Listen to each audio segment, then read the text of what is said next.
आज हम कक्षा सातवीं का विषय गणित का अध्याय 2 भिन्न एवं दशमलव पढ़ेंगे। ये भिन्न होता क्या है? देखिए, किसी भी चीज़ का कोई भी भाग अगर कर दिया जाता है, उसके कुछ टुकड़े किए जाते हैं बराबर भागों में, चाहे वो 5 हो, 6 हो, 7 हो, 8 हो, 9 हो, 10 हो। किसी भी चीज़ के जब हम कोई बराबर हिस्से करते हैं, उसमें से कोई एक हिस्सा जो होता है वो उसका भिन्न कहलाता है। जैसे हमने अगर किसी रोटी को 4 भागों में तोड़ी है, तो उसकी एक जो टुकड़ा होगा उसे हम 1/4, 2 टुकड़े किए हैं तो 1/2 एक हिस्सा कहलाएगा। तो कोई एक हिस्सा जो है वो भिन्न कहलाता है। यहाँ हम देख रहे हैं कोई आयत है, उसकी हमें लंबाई और चौड़ाई दी गई है और हमें उसका क्षेत्रफल ज्ञात करना है। तो आयत का क्षेत्रफल होता है लंबाई गुणा चौड़ाई, तो हम दोनों का गुणा कर देंगे तो उसका क्षेत्रफल हमें ज्ञात हो जाएगा। अगर लंबाई और चौड़ाई हमें भिन्न के रूप में दी है, मिश्र भिन्न के रूप में ही देखिए, 7 सही 1/2 सेंटीमीटर, 3 सही 1/2 सेंटीमीटर, इसे बोलते हैं मिश्र भिन्न। इसे पढ़ने का तरीका है 7 सही 1/2 सेंटीमीटर एवं 3 सही 1/2 सेंटीमीटर। तो इस क्षेत्रफल को क्या कहेंगे? तो इन दोनों का गुणा करना है, हमें क्षेत्रफल ज्ञात करना है, तो लंबाई और चौड़ाई का गुणा करेंगे। सबसे पहले इसमें से भिन्न को हल करेंगे। 7 दूनी 14 में एक जोड़ देंगे 15/2, ये लिख दिया। फिर गुणा 3 दूनी 6 और 1 7, 7/2। अब गुणा करने का तरीका होता है भिन्नों का, ऊपर का गुणा ऊपर होता है, नीचे का गुणा नीचे होता है।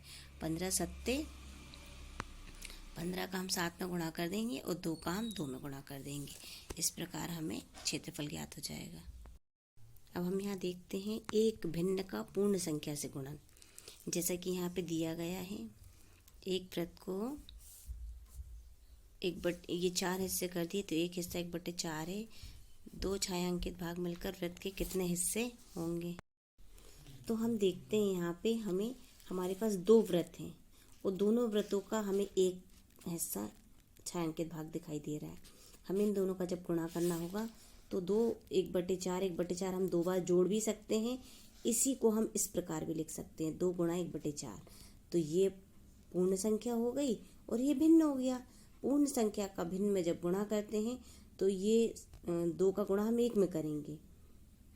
नीचे वाले से भाग अगर जा रहा है तो भाग दे देंगे, तो 2 का भाग 4 में जा रहा है, 2 1 कम 2 2 दूनी 4, तो इसको जब हल करेंगे तो 1/4 आएगा। ये देखिए 2 गुणा 1/4 है, 2 का गुणा 1 में करेंगे 2/4, ये हमारा आ गया उत्तर। हम चाहें तो 2 से 4 को काट भी सकते हैं। अगला हम उदाहरण देखते हैं। 1 2 3 3 आकृति है जिसमें एक वर्ग के 4 हिस्से किए गए हैं और एक हिस्सा छायांकित है। तो इस हिस्से को हम 1/4 1/4 1/4 कहेंगे। इन तीनों को अगर हम गुणा करेंगे तो 1 2 3 3 हिस्से छायांकित हो जाएंगे। कुल भाग कितने हैं? 4। अगला हम उदाहरण देखते हैं। 9 हिस्से में से 2 हिस्सा छायांकित है, यहाँ भी 2 यहाँ भी 2, कुल कितने हैं? 9। जब हम तीनों को गुणा करेंगे तो 2 2 4 2 6, कुल 6 भाग छायांकित हो जाएंगे, कुल भाग है 9।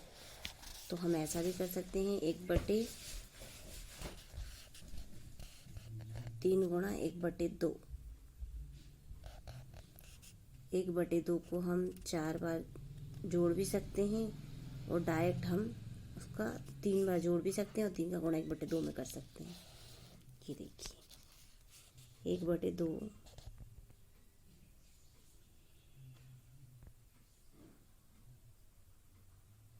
1/2 1/2 सबका हर समान है, नीचे ले लिया, 1 1 3 बार जोड़ दिया तो 3/2 आ गया। अब इस 3 का हम 1/2 में गुणा करेंगे तो 3 का गुणा 1 में करेंगे, 3 1 कम 3 बटे में 2 आएगा, 3/2 आ गया। इसी प्रकार 2/3, ये जो हमारा था ये था 2/3। जो हमारा उत्तर आया है वो 1 का आया है। अब हम उसे करना है हमें 5 बार।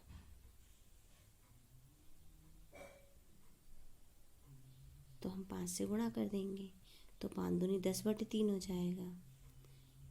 और अगर हमें 3 का गुणा 2/7 में करना है तो जानते हैं आप 3 का गुणा हम 2 में करेंगे, 3 दूनी 6/7 हो जाएगा।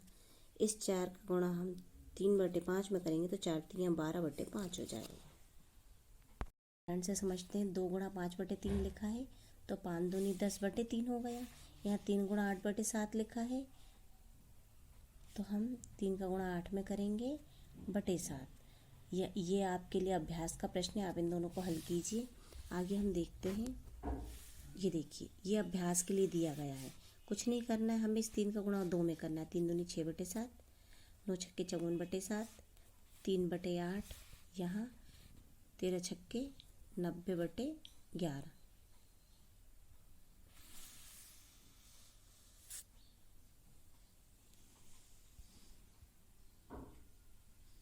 हम प्रश्नावली पे आते हैं। प्रश्नावली 2.1। देखिए, पहला प्रश्न है, ए से डी तक के रेखा चित्रों में निम्नांकित को कौन दर्शाता है। अभी हमने जो उदाहरण देखे, 2 सही 1/5 का अर्थ है कि 2 होंगे जिसमें टोटल हिस्से 5 और 1 हिस्सा छायांकित होगा। अब इसमें से हमें देखना है कुल 5 हिस्से किसके हैं। तो ये देखिए 1 2 3 4 5, कुल हिस्से 5 है। नीचे 5 लिखा है मतलब कुल हिस्से 5 है। ऊपर 1 है अर्थात 1 भाग छायांकित होगा। तो हमारा 2 गुणा 1/5 मतलब 2 होंगे ऐसे, तो ये हो गए 2, 1 को बोलेंगे 1/5, तो ये पहले वाला हो गया। अब लिखा है 2 गुणा 1/2 अर्थात कुल हिस्से होंगे 2 और 1 भाग छायांकित होगा। तो ये देखिए 2 हिस्से हैं और 1 भाग छायांकित है और ये 2 बार है इसलिए 2 लिखा है। 2 गुणा 1/2। तीसरा हम देखते हैं 3 गुणा 2/3 अर्थात कुल हिस्से होंगे 3 और 2 भाग छायांकित होंगे। तो ये देखिए 3 हिस्से हैं, 2 भाग छायांकित है और 3 का गुणा अर्थात 3 होंगे। तो 1 2 3, तीनों में 3 कुल भाग हैं, 2 भाग छायांकित है सभी में, तो ये तीसरा वाला हो जाएगा। चौथा देखते हैं हम 3 गुणा 1/4। तो हमें इसे देख के समझना है। 1/4 अर्थात कुल हिस्से होंगे 4, छायांकित भाग होगा 1 और 3 बार होगा वो, तो कुल भाग हो गए 4, 1 2 3 बार हो गया और 1 भाग छायांकित है तीनों में। इस 1 भाग को हम बोलेंगे 1/4 और 3 बार है तो 3 गुणा 1/4। ये हमारा पहला प्रश्न हो गया। अगला प्रश्न हम देखते हैं। देखिए, इसमें ए से सी तक कुछ चित्र दिए हुए हैं, बताइए इनमें से कौन सा निम्नलिखित को दर्शाता है। जैसे हमने ऊपर वाला किया था। अब हमें दिया है यहाँ 3 गुणा 1/5 अर्थात कुल हिस्से होंगे 5 और 1 भाग होगा छायांकित और 3 बार होगा। तो अब इसमें हमें चित्र में देखना है कुल भाग 5 कहाँ पर हो सकता है। तो 1 2 3 4 5, ये 5 हो गए और इसमें से 1 भाग छायांकित है।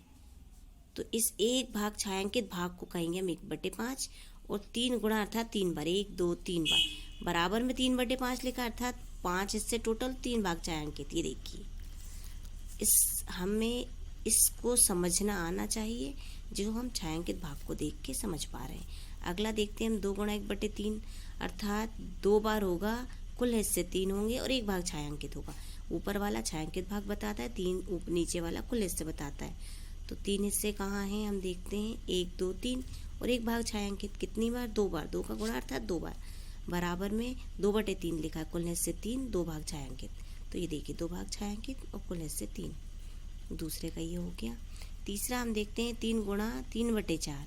तो हमें इसे देख के समझना है। 3 गुणा मतलब 3 बार होगा, /4 मतलब कुल 4 हिस्से होंगे। ऊपर 3 अर्थात 3 जो है वो छायांकित भाग को प्रदर्शित करता है, ऊपर वाला छायांकित भाग को। तो हम देखते हैं 4 हिस्से 1 2 3 4, ये 4 हिस्से, इसमें से 1 2 3 3 छायांकित है।